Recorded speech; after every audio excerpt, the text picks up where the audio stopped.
बिस्मिल्लाहिर्रहमानिर्रहीम, अस्सलाम वालेकुम। Welcome back. Lecture number 13, plan cost management. आज हम स्विच कर रहे हैं चैप्टर 7 पे, कॉस्ट मैनेजमेंट। तो कॉस्ट मैनेजमेंट हमारा नॉलेज एरिया यहाँ से स्टार्ट हो रहा है। उसका जो पहला प्रोसेस है प्लान कॉस्ट मैनेजमेंट, इसको आज हम डिस्कस करेंगे। कॉस्ट मैनेजमेंट के जो प्रोसेसेस हैं, plan cost management, estimate cost and determine the budget, ये तीनों प्लानिंग प्रोसेस ग्रोथ में आएंगे। और जो सिर्फ एक प्रोसेस है कंट्रोल कॉस्ट, जो है monitoring and controlling process group में आएगा। कॉस्टिंग से रिलेटेड जो अदर कॉन्सेप्ट्स हैं उसको ज़रा देख लेते हैं। लाइफ साइकिल कॉस्टिंग किसे कहते हैं? फॉर एग्जांपल, हम कोई भी प्रोडक्ट डेवलप कर रहे हैं।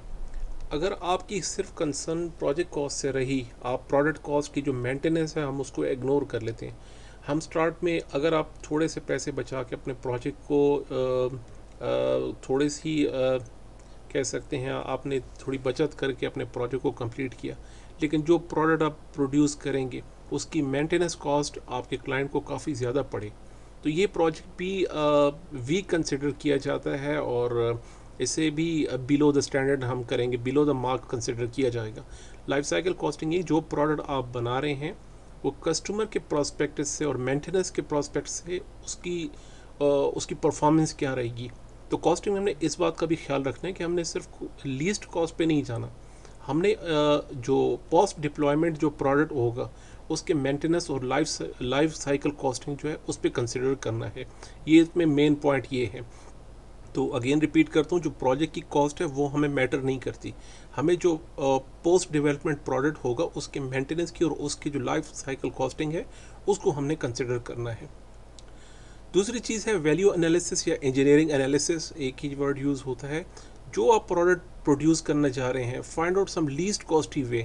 उसका कोई लीस्ट कॉस्टली वे है कि same product, same performance, same quality, सब क्वालिटी परफॉर्मेंस सारे फैक्टर्स जो हैं पैरामीटर्स सेम रखते हुए कोई लीस्ट कॉस्टली वे अगर है तो उसको आप जो है आइडेंटिफाई करें और उसको अडॉप्ट करें।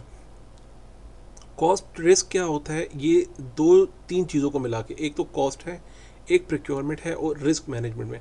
जब आप तीनों को जब डिस्कस कर लेंगे तो आपको कॉस्ट रिस्क जो है वो अच्छे से समझ आ जाएगी। लेकिन अभी फॉर एग्जांपल अगर फिक्स प्राइस कॉन्ट्रैक्टिंग की बात करते हैं, फिक्स प्राइस, उसमें कॉस्ट रिस्क काफ़ी ज़्यादा होता है।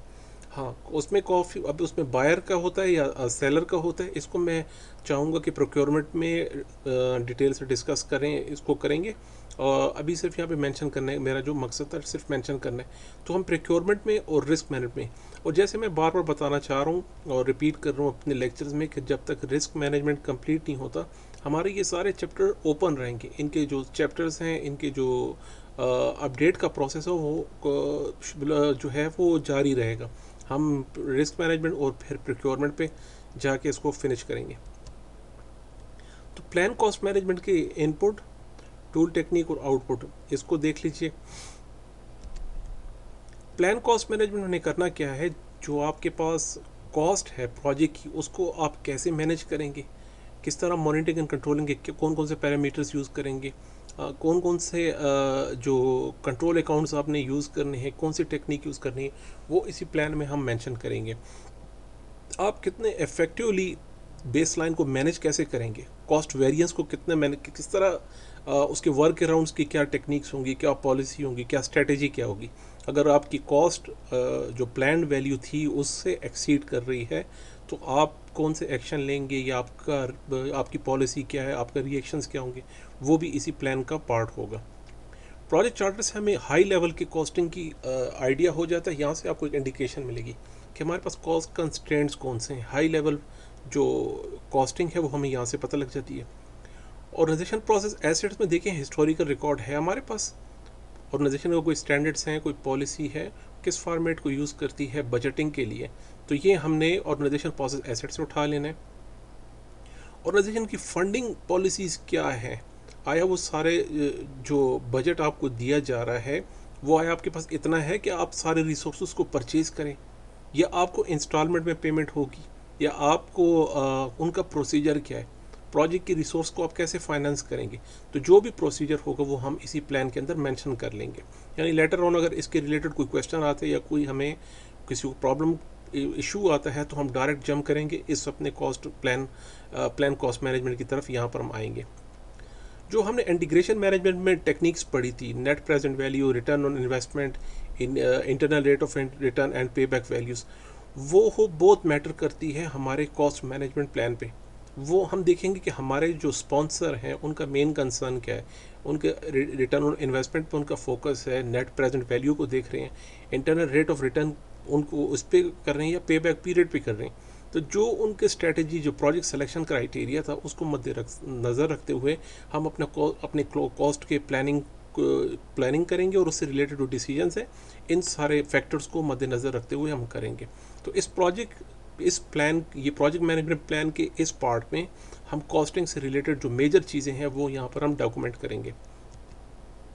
ये हमारे पास प्लान आ जाएगा। प्लान कॉस्ट मैनेजमेंट का जो आउटपुट होगा वो होगा कॉस्ट मैनेजमेंट प्लान, या इसको कहते हैं बजट मैनेजमेंट प्लान, या बजट प्लान ही कहते हैं सिंपल। अगर एग्ज़ाम में ये तीनों एक ही चीज़ होती है, कॉस्ट मैनेजमेंट प्लान या बजट मैनेजमेंट प्लान या बजट प्लान, तीनों एक ही चीज़ें हैं। तो उसके अंदर हम क्या करेंगे, जो एस्टिमेट्स आपने रखी हैं वो किस करेंसी में रखी हैं, कौन सी करेंसी यूज़ कर रहे हैं, कितनी एक्यूरेसी आपने रखी है, डेविएशन कितना है उसका मेन एक्चुअल प्राइस से, आप कितना डेविएट कर रहे हैं। जैसे हमने 3 पॉइंट एस्टिमेट्स में कहा, कितने एस्टिमेट्स आपने उसमें रेंज कितनी रखी है, आपके एस्टिमेट जो टेक्निक आप यूज़ करने जा रहे हैं वो अप्रूव्ड है या नहीं, वो यहाँ पे मेंशन करेंगे हम। रिपोर्टिंग फॉर्मेट क्या यूज़ करेंगे, मेजरिंग कॉस्ट परफॉर्मेंस मेजरमेंट के रूल्स क्या हैं, क्या प्रोसीजर्स हैं, वो यहाँ इसी डॉक्यूमेंट के अंदर होंगे। ये उसके मेजर कॉन्टेक्ट्स है इस कॉस्ट मैनेजमेंट प्लान के। इनडायरेक्ट कॉस्ट इंक्लूड है या नहीं, वो हम नेक्स्ट इसके जो प्रोसेस है उसमें हम डिटेल से डिस्कस करेंगे। डायरेक्ट कॉस्ट क्या होती है, इनडायरेक्ट क्या होती है। डायरेक्ट कॉस्ट आपसे डायरेक्ट प्रोजेक्ट से रिलेटेड होती है। इनडायरेक्ट कॉस्ट जो ओवरऑल मल्टीपल प्रोजेक्ट्स पे डिवाइड की जाती है प्रोजेक्ट मैनेजमेंट ऑफिस की तरफ से। मल्टीपल कॉस्ट जो है, फॉर एग्जांपल एक ही प्रेमिसेस आप यूज़ कर रहे हैं मल्टीपल प्रोजेक्ट, उसकी कॉस्ट भी आपके प्रोजेक्ट में इंक्लूड होगी या नहीं होगी, वो यहाँ पे हम मेंशन करेंगे। कॉस्ट बेसलाइन आप कैसे स्टेबल कर रहे हैं, उसका प्रोसीजर, उसकी गाइडलाइन यहाँ पे इसमें होगी।